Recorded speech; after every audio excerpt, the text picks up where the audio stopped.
In the quiet chambers of the Galactic Council, an ancient truth echoed through the halls. It was a truth so deeply ingrained in the fabric of the galaxy that it had been taught to every species, generation after generation. It was simple and undeniable. You never fight the humans. High Commander Zalar, a veteran of countless campaigns and leader of the Eftal Warfleet, had always thought the phrase was an exaggeration. Zalar was a strategist, a military genius who believed in empirical evidence, not in old legends and whispered fears. His people, the Eftal, had conquered more than a dozen systems in the past century. They had never lost a war. To Zalar, the humans were just another target, a species the galaxy had inexplicably feared for too long. I fail to understand why every council insists on maintaining this needless caution, Zalar muttered, his multiple eyes narrowing as he reviewed the scattered intelligence reports on human military strength. They were unimpressive. The other council members shifted uneasily in their seats as he spoke. Councillor Varenth, an elder of the Dravlik species, leaned forward. Commander Zalar, you are new to this chamber and your victories are many, but I assure you, fighting humans is different. Zalar's scales rippled with irritation. Different? Their technology is outdated, their fleets are minuscule, and their combat capabilities are not on par with even the weakest galactic powers. What could possibly be so different about them? Varenth looked down, his expression hard to read through the layers of scales and tendrils on his face. The room fell silent, the weight of unspoken histories hanging in the air. Finally, Councillor Irix, a representative from the Yaltu, spoke up. You wish to know why we never fight the humans, Zalar? Irix asked softly, his elongated fingers tapping rhythmically on the table.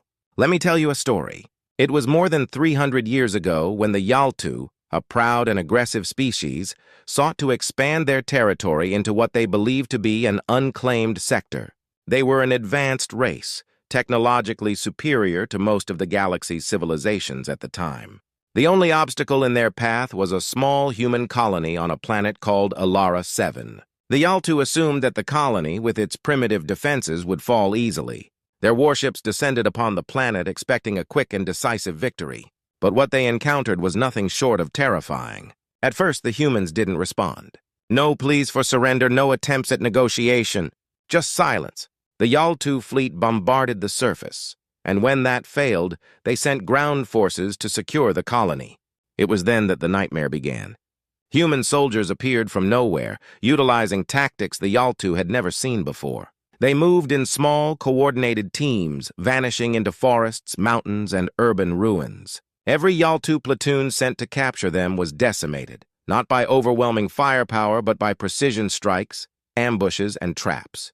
The humans fought like they had nothing to lose, and it was in those battles that the Yaltu learned a harsh truth. Humans didn't fight wars. They survived them.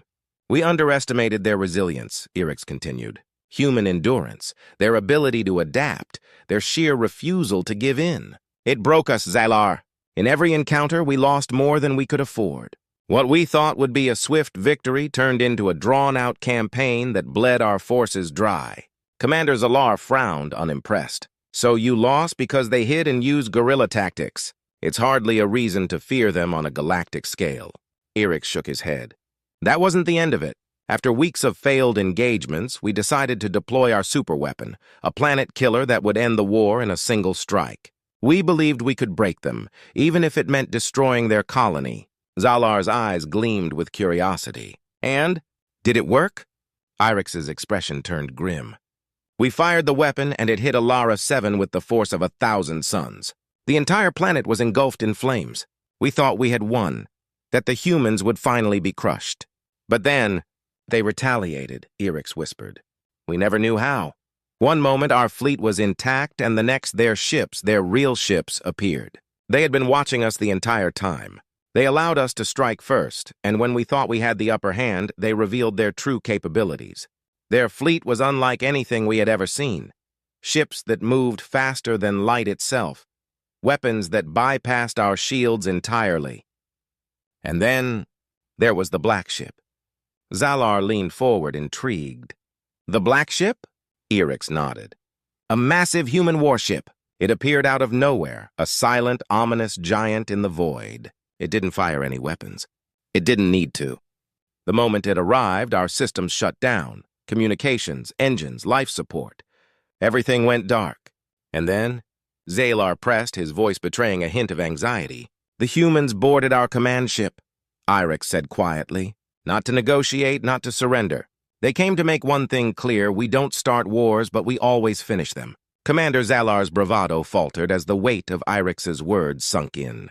He had heard rumors of human ships with impossible technology, of battles won before they even began, but he had always dismissed them as myths. Counselor Varenth broke the silence. You see, Zalar, it's not that humans are unbeatable. It's that they're unpredictable. They are survivors, warriors who only reveal their true strength when provoked. Every species that has ever fought them has come to regret it.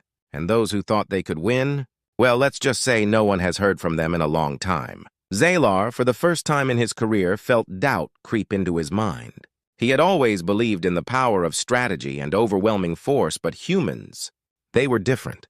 He could see now why the phrase had persisted for so long, passed down through generations of war-hardened veterans and counselors alike. He stood up, his earlier arrogance replaced by a cautious respect. Perhaps it's time I rethink my strategy. The humans, they're not what I expected. The counselors exchanged glances, their faces unreadable.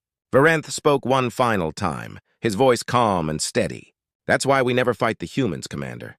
Because once you do, the war is already lost. And so the galaxy remained in peace, with every species remembering the unspoken rule that had kept them safe for centuries. Never fight the humans.